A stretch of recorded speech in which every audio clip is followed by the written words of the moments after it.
Hello, welcome to ChoreoMoreo, an Instagram account dedicated to showing you the process of making choreography from start to finish for an APIA dance org at the University of Michigan. Some introductions. I'm Michelle Zhang, a junior studying computer science at the University of Michigan, so obviously my background is not in dance. So I mentioned earlier this is to show you what it's like to make a choreography for an API dance organization, and that API dance organization that I'm part of is actually RXN. So RXN is a dance organization underneath the Chinese Student Association at the University of Michigan, and it stands for Reaction. So RXN actually has two subgroups. We have RXN Modern that does dances to hip hop, pop, any type of like modern, not necessarily Western music, but the moves are very much contemporary-ish or modern-ish. It's kind of hard to describe, but as you can tell from this clip here, this is kind of the vibe that RXN Modern has. The second subgroup that we have is RXN Trad. So what makes RXN Trad unique is that we dance with Chinese dance props. It doesn't necessarily have to be to a traditional Chinese song. It could be to any kind of song. Like if it's an American song, we call that fusion.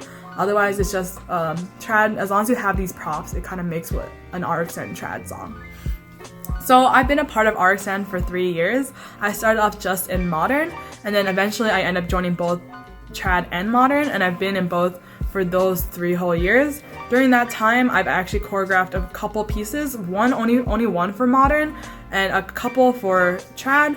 So some of the trad ones I've choreographed are flags. I've also choreographed ribbons, sleeves, fans, etc, etc. So I obviously choreograph a lot more for trad than I do for modern. So I really do enjoy choreographing for trad because I actually grew up in a predominantly white neighborhood, so I didn't really have much connection to Chinese identity growing up.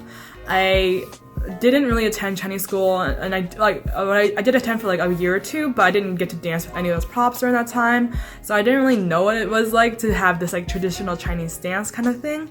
So coming to college is an eye-opening experience to see that in RXN, and I very much enjoyed it. It really does help me feel like a Chinese American, not just an American. So I'm really grateful to have been in RXN and be able to experience that. So I've grown in love with these props, specifically the flag. So one of my favorite props to use, and it really makes me like connect with my roots. Because of that, I am going to be choreographing for trad again this time around. So some context as to why I'm choreographing for trad right now.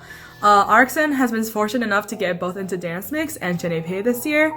For those who don't know, Dance Mix is a prestigious dance show on campus that features all different types of dance, from tap dancing to contemporary to ballet to hip hop to funk, all those sorts of dance groups. And we've been fortunate enough to have RXN Trad get into Dance Mix, so we're looking to make a new set for Dance Mix. That new set we make for Trad will also be the set that represents RXN Trad and JNPA, and RXN Modern is also working on a new set as well. Because these are new sets, that means we have to have a showcase, and those 2 showcases are coming up soon, so I wanted to make a piece for the showcase so we can have something we can add to our set.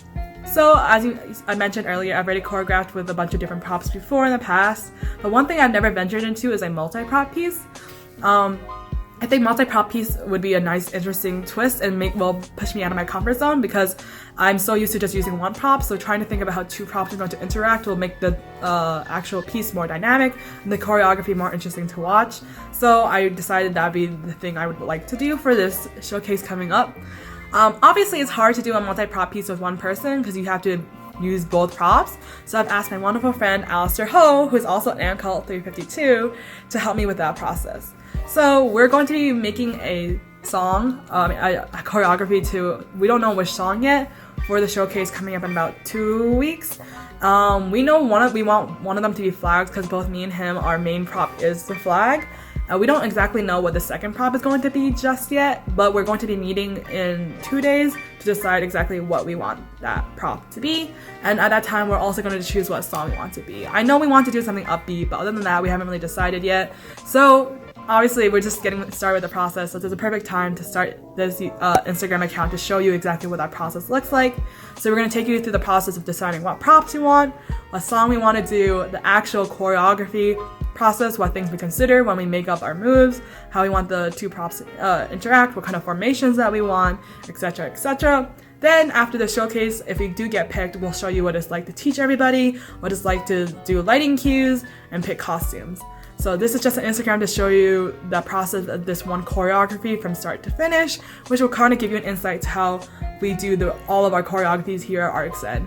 And just kind of what it's like to make a choreography that doesn't just represent one identity, but represent two. Because for me, this choreography will represent the Chinese aspect of me, but also this American aspect that wants to do more Western music, more upbeat and happier music. Or not necessarily happier, but more fast-paced music. So I hope you guys enjoy this Instagram account and the journey that I'm going to show you and bring you guys through. And yeah, welcome to ChoreoMoreo.